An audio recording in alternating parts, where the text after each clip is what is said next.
Masechet Shkalim, traité Shkalim, Dav Gimel, feuille numéro 3.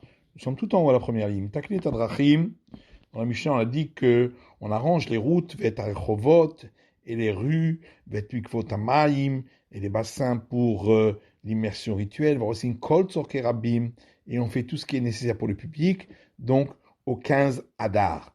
Et loin Tzorkei Harabim, voici ce qui est nécessaire pour le public. Danin Dine Mamonot, on juge les litiges d'argent, le dîner nefashot, et les crimes qui pourraient entraîner la peine de mort, dîner makot, les péchés qui pourraient entraîner la flagellation, ou podina arachin, on fait payer les gens qui ont fait le vœu de sanctifier leur valeur forfaitaire, vers haramim vehegdeshot, et ceux qui ont sanctifié des valeurs qu'ils ont dévouées pour le temple, ainsi que ceux qui ont sanctifié pour le domaine du Très-Haut, ou mashkin et hasota, et on fait boire à la femme qui a été suspectée d'adultère, vesorfin et apara, on brûle la vache rousse,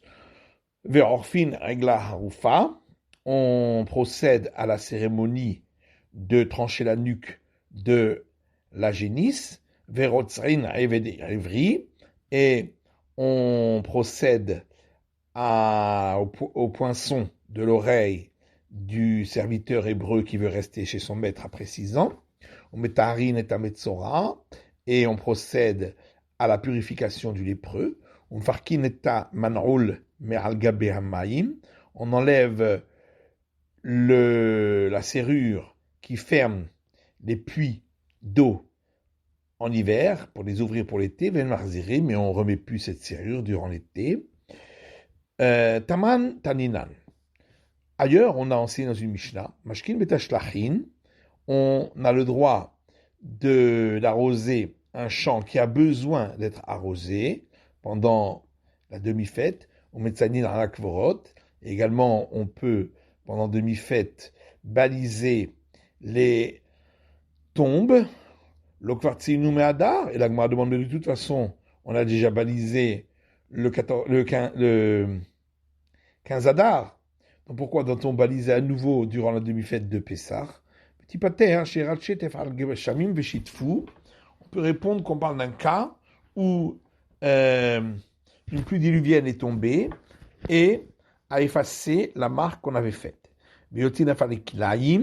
Et la Mishnah continue en disant que pendant la demi-fête, on sort également pour arracher des pousses qui ont poussé de manière mixte, plusieurs espèces ensemble. L'Okvariatsu Me'adar, et la Gemara demande, mais on est déjà sorti le 15 Adar. Dipater Shaita Hashana Afela. On peut expliquer qu'on parle d'un cas où les cultures de l'année étaient en retard,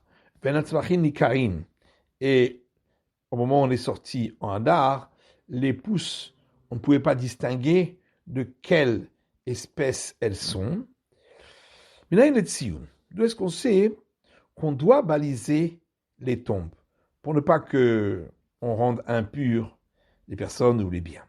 Rabbi Rechia, Rabbi Yaakov, Barbat Yaakov. Rabbi Rechia et Rabbi Yaakov, fils de la fille de Yaakov, Shem Rabbi Chunia. On dit au nom de Rabbi Chunia de Berat Havran, qui habitait à Berat Ravian. Rabbi Yussa Amrela, Rabbi Yaakov Baracha, Rabbi Yussa, et certains disent Rabbi Yaakov Baracha, Beshem Rav Chunia, au nom de Rav Chunia de Berat Havran, habitant de Berat Ravian. Afreskia, Rav Oziel Berede Rav Chunia de Bet Havran. Afreskia et Rav Oziel, fils de Rav Chunia de Bet Havran, Beshem Rav Chunia de Bet Havran. Au nom de Rav Chunia de Bet Havran, on dit, c'est marqué dans le verset, Vetame Tame Yikra. Impur, impur, il criera. Que décheter à Touma Koretla Befia, Lecha Befia. On apprend de là que lorsqu'il y a une impureté, elle doit crier avec sa bouche, ou Meret Lecha Perosh, pour te dire de t'écarter. Et c'est pourquoi on balise les endroits qui sont impurs. Rabila Beshem Rab Shmuel Bar Nachman, Rabila dit au nom de Rab Shmuel Bar Nachman, c'est écrit un verset dans la prophétie d'Ézéchiel, Ve'avra Ovrim Ba'aretz, et passeront ceux qui traversent la terre, Vera Eretzem Adam, il verra l'os d'un homme, Ubana Etzlo Tziyun, et il construira à côté une balise, puisque c'est marqué le terme os, de là, on apprend qu'on doit baliser les endroits où il y a un amoncellement d'os qui peuvent rendre impur, celui qui passe par-dessus.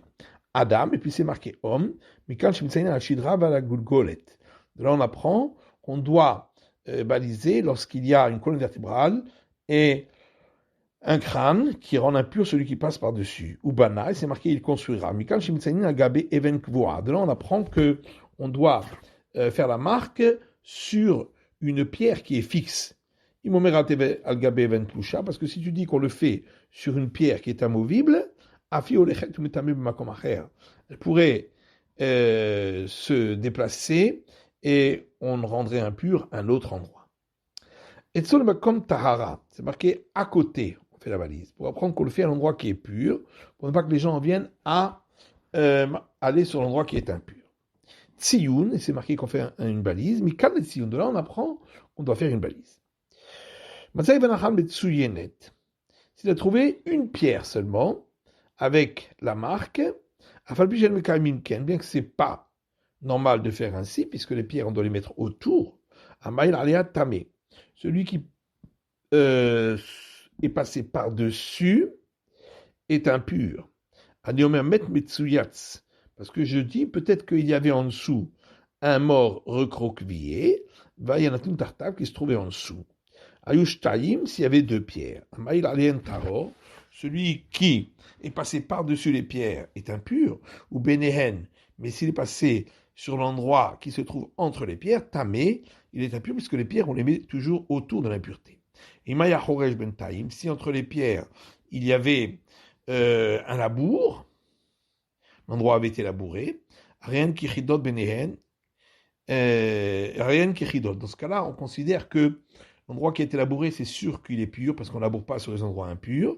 Et les pierres qui sont autour sont, elles, considérées chacune à part comme étant l'endroit impur. Benehen taor. Et donc, entre les pierres, c'est pur. Ou suivotehen tamé. Mais les pierres qui sont autour sont impures. Taniel Metzainin Abassar.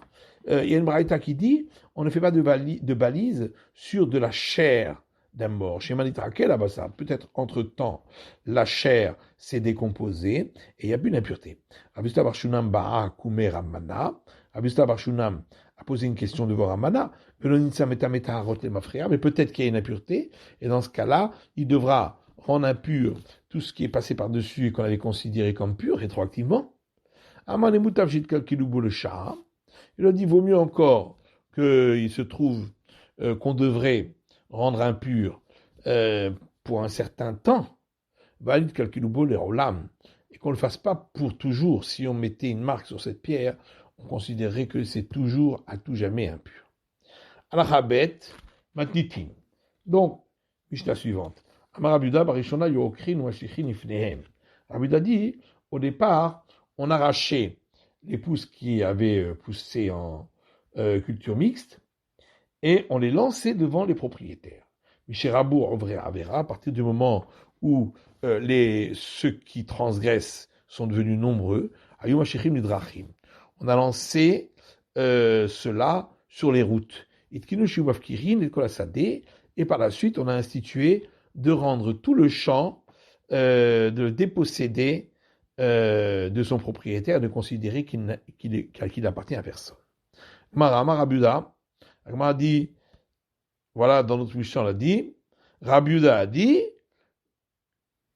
qu'au départ, on lançait devant les propriétaires. Tania Marabuda, alors il y a une braïta qui dit, Rabiuda a dit, Barishona Yuokrin, au départ, on arrachait donc les plantes qui avaient poussé dans l'interdit parce qu'il y avait un mélange, on lançait devant les propriétaires. Et ceux-ci se réjouissaient par deux fois. Premièrement parce que le tribunal venait et c'est lui qui désherbait leur champ. Et deuxièmement, parce qu'il profitait de ces pousses qui avaient poussé ensemble en les donnant aux animaux, ce qui est interdit. Mais chez Rabou en vrai Avera, alors à partir du moment où les fauteurs sont devenus nombreux, on lançait ça sur les routes. Mais ils étaient quand même heureux, chez Lakshin Sadotehen, parce que le tribunal désherbait leurs champs. Alors on a institué qu'en fin de compte, on va rendre tout le champ, on va le déposséder de toute propriété. Et d'où sait-on que le tribunal a le droit de déposséder ainsi de toute propriété? Dire-t-il parce qu'il est écrit dans le livre d'Ezra, et tout celui qui ne viendra pas dans les 3 jours, à la demande des princes, et des sages, Yohoram kol rechusho.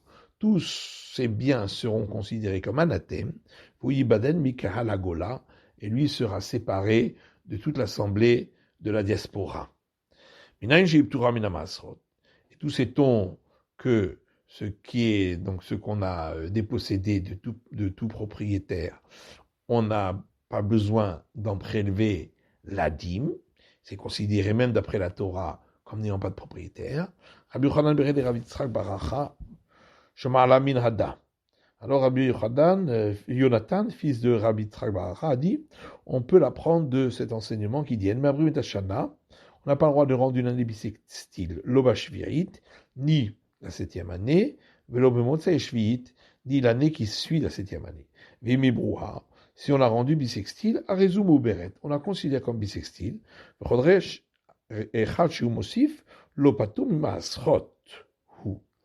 Or, le mois qu'on va rajouter, n'est-ce pas que on va considérer qu'il n'a pas besoin de prélever les dîmes, puisque c'est de la récolte de la 7e année. Donc on voit que le tribunal peut faire en sorte qu'on dépossède de cette culture. Et la Gemara dit Al-Kedun Shvi'it. Alors maintenant, on a compris pourquoi la 7e année, on ne doit pas rajouter un mois, parce que les gens ne peuvent pas travailler pendant tout ce temps-là. Motzei Shvi'it Mai. Mais l'année qui suit la 7e année, pourquoi donc on ne peut pas rajouter un mois? Amar Rabbi Boun. Alors Rabbi Boun dit Shelo l'arbot be'isur chadash. Pour ne pas retarder et rajouter la période où la nouvelle récolte est considérée comme interdite jusqu'à le 16 Nissan. Rabbi Zera b'shem Rabbi Lazar, Rabbi Zera dit au nom de Rabbi Lazar, Hada de Atamar, et ce qu'on vient de dire, Al Shelo iti Rabbi Lavi Yerek Mechutza La'aretz.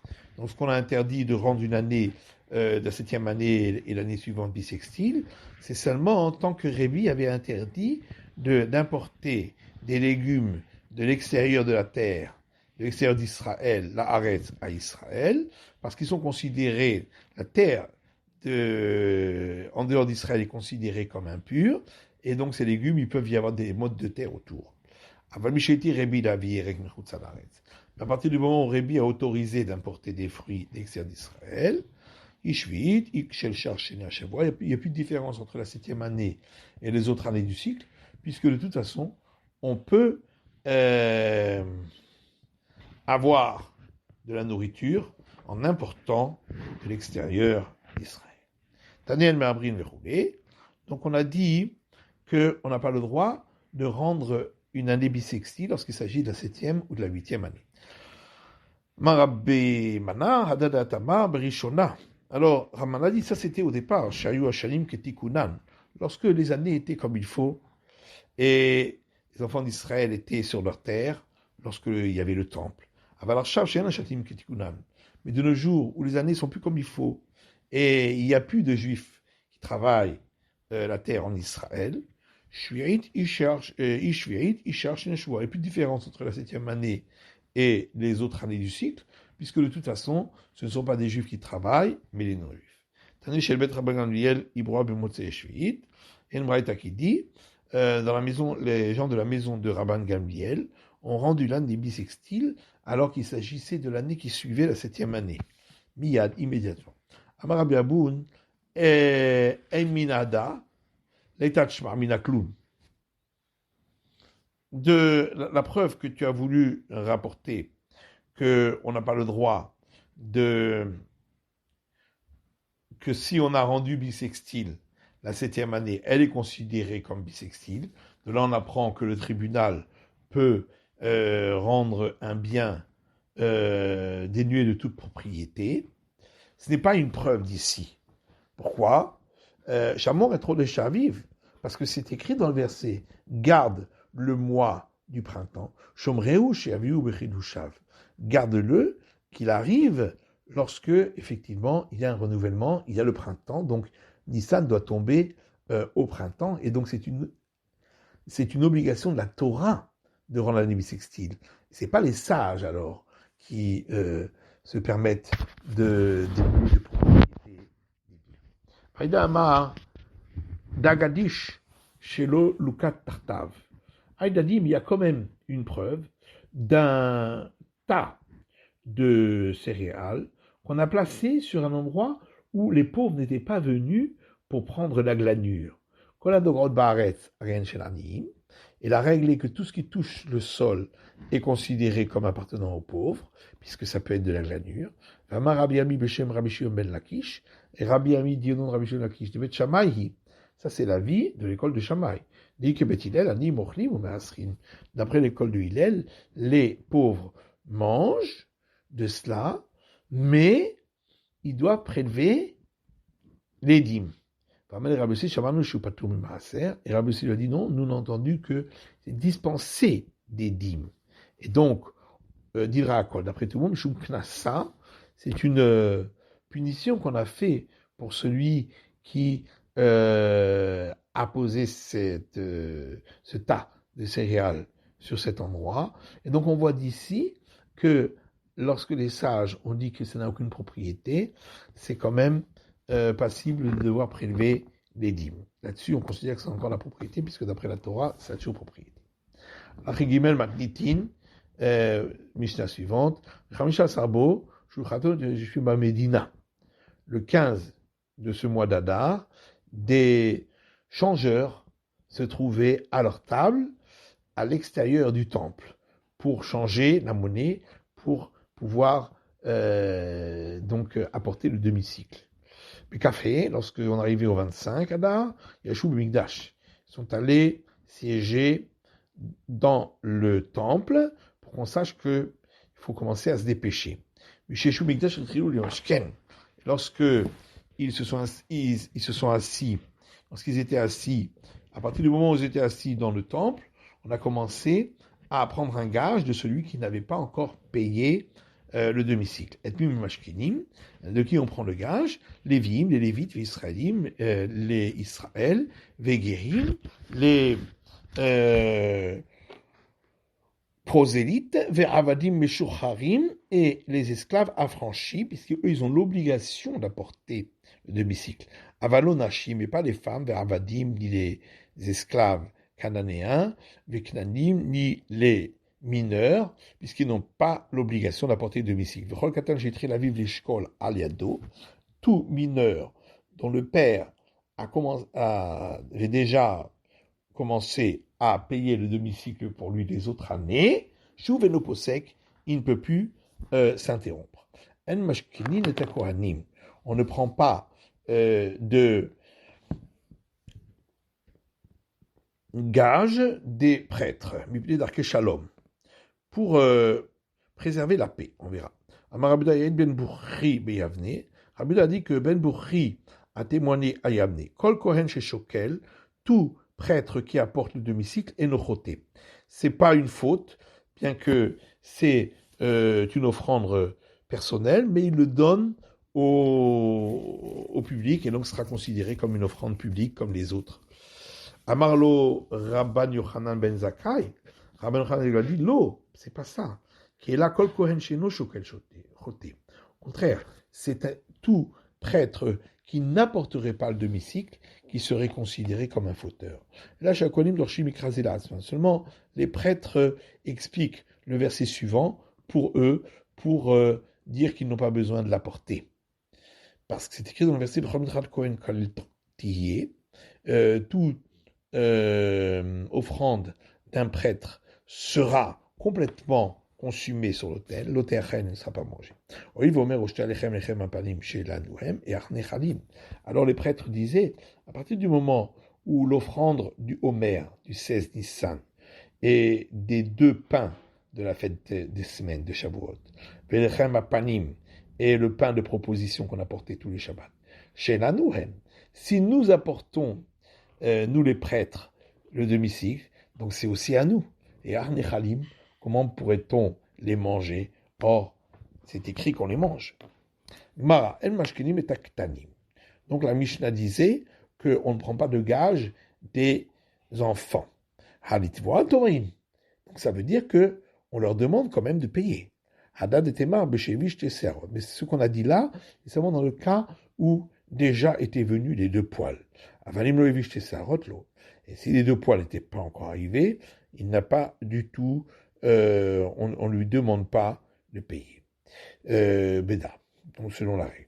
Ou le mashken el mashkenim achiye ben kaf. Par contre, prendre un gage, on ne le fait que lorsqu'il a atteint l'âge de 20 ans, où là c'est une obligation de la Torah d'apporter le demi-cycle, alors que avant cela, c'est des sages.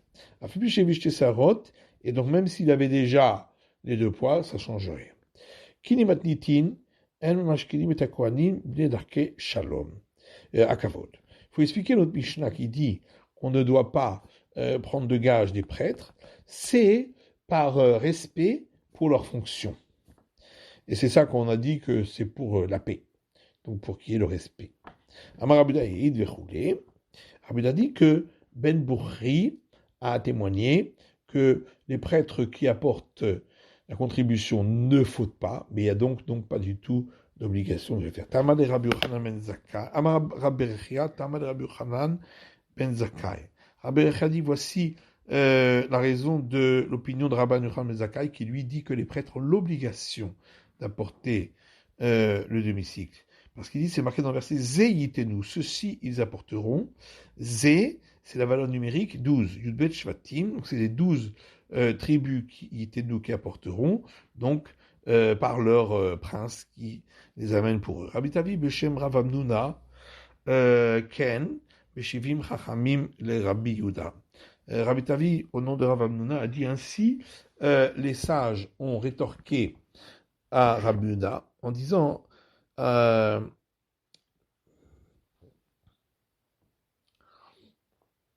Hatat Yachid Meta, sacrifice qui vient pour expiatoire des fautes.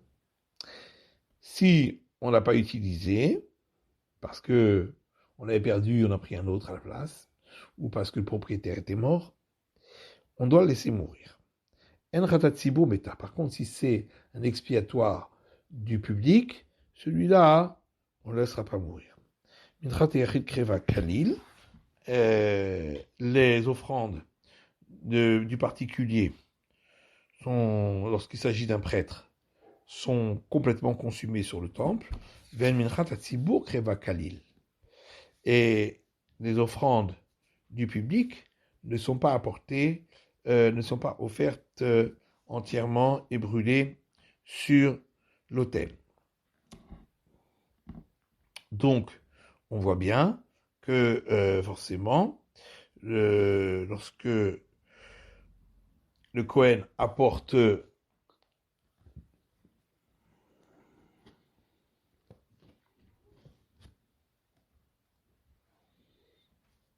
lorsque le prêtre apporte son offrande, son demi-cycle, s'il n'est pas obligé de l'apporter, alors c'est considéré comme quelque chose qui est offert par le particulier, c'est pas du public.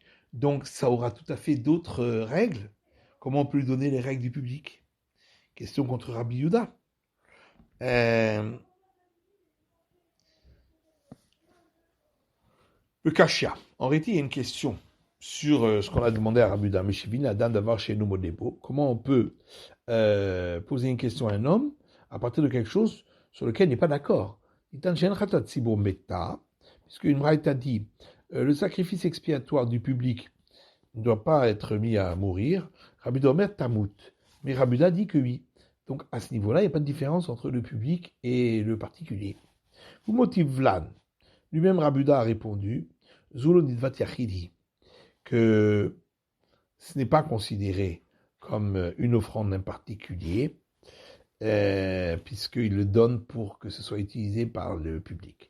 Beinun Metivine, et les autres répliquent, Kevan Shimsar le Tzibour, que Mishehu Nidvat Tzibour, si on considère qu'il le donne au public, donc on doit le considérer comme une offrande publique, donc tout le monde devrait l'apporter, même les prêtres, dans tous les cas. Ketiv, il est écrit dans le verset Kol haover ala pekudim, tout celui qui passe sous ceux qui sont comptés doit apporter le demi-cycle. Rabbi Doda et Rabbi Nechemia, il y a là-dessus une discussion entre Rabbi Doda et Rabbi Nechemia. Chadamar kol de avar beyama, l'un dit c'est tout celui qui est passé, qui a traversé la mer Rouge. Iten, c'est lui qui devra apporter le demi-cycle. Vecharna amar, un autre dit kol de avar al pikudaya iten, tout celui qui est passé pour être recensé devra apporter le demi-cycle. Mandamar kol de avar beyama, celui qui dit tout celui qui a traversé la mer, iten doit donner le demi-cycle, mais ça y est, les rabbis Yeshua, le Rabbi Yochanan ben Zakkai. Alors, c'est une preuve pour Rabbi Yochanan ben Zakkai que même les prêtres doivent apporter le demi-cycle puisqu'ils ont traversé la mer. Manama kol davar al pikuda yaiten, mais celui qui dit celui qui est passé pour être censé doit apporter. Mais ça y est, le ben Zibourri. C'est une preuve pour Ben Bourri, puisque d'après cela, celui qui le prêtre, lui, n'est pas passé pour être recensé, c'est Moïse lui-même qui est allé chez les prêtres pour les recenser. C'est la fin de l'étude du Daf Gimel de la feuille numéro 3.